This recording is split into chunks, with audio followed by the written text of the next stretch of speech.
and talk about the Baxter bird flu contamination incident, because that quotation in the Project for the New American Century document, I believe, has already been attempted. In February of this year, Baxter, who are a large pharmaceutical giant who make the annual flu vaccines for many, many countries. Now, let me just go back a step before I explain that. Let me explain that we've all heard of swine flu, which is H1N1. We've heard of seasonal flu, which is H2N3. The bird flu, H5N1, is a completely different beast. If you get bird flu, there's a 60% chance you will die. It's a lethal disease. Okay? But the thing about bird flu is it doesn't transmit readily like swine flu or seasonal flu. Okay? Now, what they're worried about is that if bird flu ever mutated with one of these other flus, you might get a disease which is as deadly as bird flu but transmits in the same way as normal flu. And if that happens, potentially 60% of the world's population would be wiped out. Okay? So to mix bird flu with seasonal flu is potentially a disastrous mix, because if that's put in, if those two diseases are put in the same body or enough bodies, eventually you will get a mutation and you will get a killer disease. And in February this year, Baxter sent 72 kilograms of a vaccine, 72 kilograms, to 16 different laboratories in Europe, in Germany and in Austria and Slovenia. Now, one of these laboratories just so happened to do a test on this vaccine, because they generally don't test these vaccines. They expect the laboratories expect that they've been tested. They injected it into ferrets, or the ferrets died. So they then did some tests, and they found that live H5N1 and live H2N3 seasonal flu had been mixed in these vaccines. These are H5N1 vaccines. It's the actual virus was in the vaccine. 72 kilograms of it, 16 different labs. So this one lab that discovered this flagged this up, and it reached some media, but it's been kept out of all of the other media. And many people believe that this was an attempt of mass genocide to wipe out 60% of the world's population, and it's not been put out in the mainstream media. And I've been trying to get it in the mainstream media, on the BBC, as we'll see in a minute. Now, the woman who actually flagged this up is called Jane Burgermeister, and she reported this. She's a medical journalist, and I've got a clip which actually goes into what Jane Burgermeister's done. Well, my dad is Austrian and my mother is from Ireland, and I was born in Switzerland, and I went to Edinburgh University, where I did English literature and language and a bit of philosophy and so on. And I came to Austria in the year 2000, and I started working here as a medical journal for or as an editor for a medical journal specializing in diabetes. And I quit that of my own free will and started writing for medical wires, Reuters Health, for the British Medical Journal, The Scientist, Nature, and so on. And so I acquired an understanding of the medical field and how to do research in this area. And it's a bit off the beaten track here in Vienna. It is, however, a significant place, as it turns out. It is the place where Baxter contaminated 72 kilos of vaccine material with the live bird flu, and so nearly triggered a global pandemic. Just a few months ago in February, 36 people had to go to hospital to be treated preventatively for the bird flu. And then, of course, I understood this was a tremendous threat, and that because biosafety level 3 regulations are in place in these sort of facilities, it can't have been an accident. This attempt to trigger a pandemic failed because of the alertness of people in the Czech Republic who detected it in a laboratory in biotest. However, it has now turned out that Baxter still has at least a large amount of that 72 kilos of bird flu, And we're coming to a point where we have only perhaps a few weeks until the government here in Austria and other governments around the world intend to start injecting people with so-called swine flu vaccine material, which we have every reason to fear is going to be a big hazard to our health and has been designed to be a hazard to our health, even if it isn't contaminated with the live bird flu virus, as it might well be. So my message that I want to give to people, if I can give any message, is that time is running short, that we all of us now have to recognize the scale of the threat and danger to us individually and collectively, and we need to take steps and organize to stop this mass vaccination program as soon as possible. If you look at the legal framework, they are all following the same legal framework, and it's the International Health Regulations of 2005, which give WHO, the World Health Organization based in Geneva, the power to control how governments respond to this pandemic, which WHO has itself declared. And every country has a more or less identical pandemic plan, which hands power over to the World Health Organization, which allows the World Health Organization to take over the police and the health forces. And every country will set up a crisis committee which will determine, what vaccine centers are established, what groups are going to be targeted for vaccination, and so on.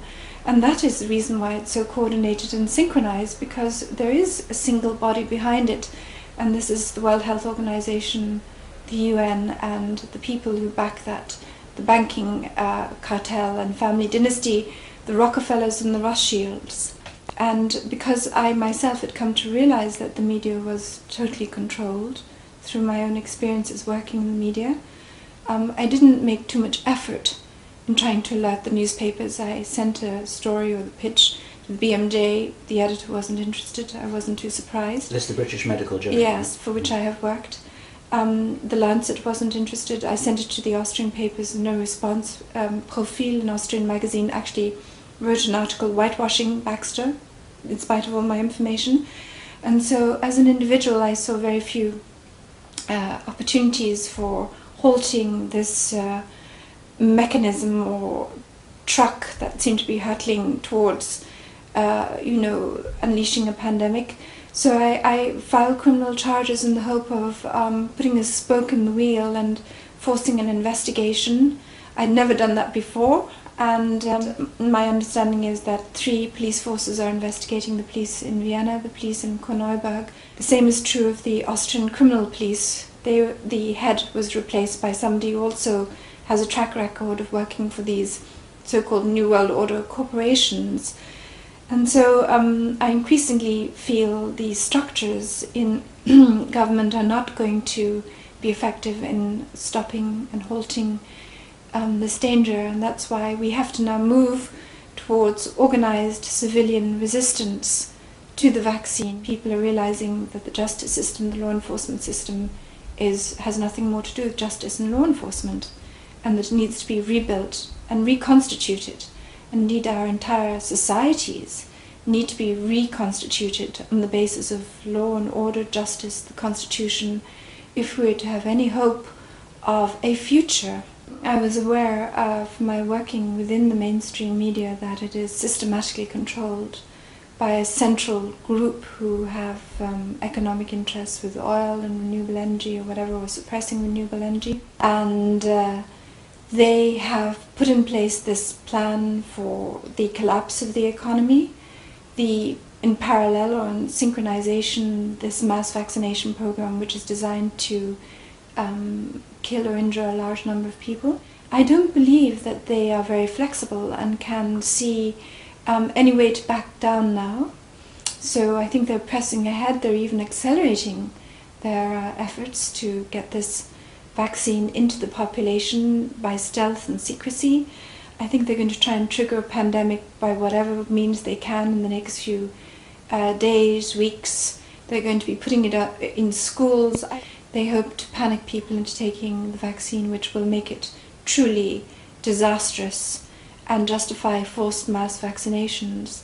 And I think they hope that the hierarchical structures and the habit of obedience will be sufficient in the panic and confusion that ensues to see them through this. I've had a few private confidential emails from people who've been saying they agree with what I'm saying and with the bioterrorism charges, but because of their position they're not able to come out and say that openly, and obviously I don't publish that kind of thing either. But I'm not a gold mine of secret information. The thing is, it's all out there. It's all out there if you just read the pandemic plans, you read the international health regulations and so on. The reason why people are mystified is because the mainstream media consistently deflects attention from these key crucial facts, or puts a spin on them which misleads people about what their nature like, saying this pandemic is natural and caused by pigs when it's never been found in pigs. It's not new. The swine flu, according to the New England Journal of Medicine, has been, at least there was an article documenting cases of it in people since 2005, 2009. Wasn't spreading, wasn't lethal. The mainstream media is what's really mystifying, misleading people, and all I'm doing is looking at the facts behind the media. The protest is significantly large. These vaccine centres do not start injecting children, the gullible, the uninformed, whatever, with disease which can then be transmitted to other children sitting in schools, to their parents, and then to the colleagues at work. I remind Baxter 72 kilos of live bird flu virus is still in the company's possession and could be put into the vaccines here. Situation here where even if you have your colloidal silver and your face mask, your neighbour might get vaccinated, or you might be in contact with somebody at work. So it's in the interest of everybody to try and stick together and do things like protest outside the vaccine centres. 72 kilograms, an average dose, I believe, is half a cubic centimetre. So if you work it out, 72 kilograms is enough for 140,000 doses. And Baxter's response to that story was that it was an experimental vaccine. So why produce so much, and why send it to 16 different laboratories if it was just an experimental vaccine? And not only that, I don't think it was said there, that Baxter have admitted that H5N1 was in this vaccine. So there's no dispute over this. They're not saying, oh no, it wasn't. They actually agree that this H5N1 was in their vaccine. Now, I think, and I hope everyone agrees with me, that this information should be on the news. I mean, just the fact that this woman has filed these criminal charges, I believe should be on the news. She believes it's an attempt by the global elite to get rid of part of the world's population. Perhaps it is, perhaps it isn't. But it should be debated on the news. If she's a quack, put her on the news and then let her have a debate with, the medical people who can make her look like a quack. So why isn't the debate on the news? This is what pisses me off, because yes, might not be true. I think it is true, but it might not be. But it deserves to have discussion in the mainstream news. And I contacted a health producer who produces health stories for the 6 and 10 o'clock news. I emailed her all of the criminal charges that Jane Burgermeister has brought with against Baxter and various other people. I'm not a medical person. I don't know about biology or anything like that. I don't claim to, but I just think there's something going on, and I think it should be debated in the media. That's all I'm saying. I'm not saying that this is going to happen. I'm saying that this information needs to be presented to everyone so that they can make an informed choice. So that's my point with this. I mean, because I'm not an expert on vaccines or anything like that, I want to have a debate about it, but I'm not an expert. And I did try and get someone from the NHS here. I must have rang them about 20 odd times, spoke to their press relations officer, Caroline Latter, and I just said I want someone to answer questions. People have concerns. All right, okay, she was quite keen at first, and then she got wind of the fact that we were challenging the World Health Organization, because the World Health Organization, they sent the advice to the different governments, the government sent that down to the local health trusts, and the health trusts just follow it. They don't question anything. They don't test what they're sent. They rely on whoever's making it, the likes of Baxter, to test it. They just implement what they're told, when it comes straight from the World Health Organization. I would like to see a totally independent local body, which every time they get a truckload of vaccines, they go and do their own tests on it, and you can go and see them doing the tests. But these people who work at the NHS that I spoke to, they got really colder and colder towards sending someone here, and then they said they weren't going to send them. So there's nobody here, and I apologise for that. I know I put that on the website, but I did try. So, I mean, if anyone wants to discuss it or have a break and then come back and talk about it, it's open forum. People can say what they want. I mean, I know a lot of people are concerned about what, let's say the vaccine hasn't got this H5N1 in it. There are a lot of concerns of what's in it anyway. The whole philosophy of vaccination is questioned by many medical experts. But like I say, I'm not a medical expert. But it's happening soon, allegedly. So, thank you. Yeah, so we have a break and then...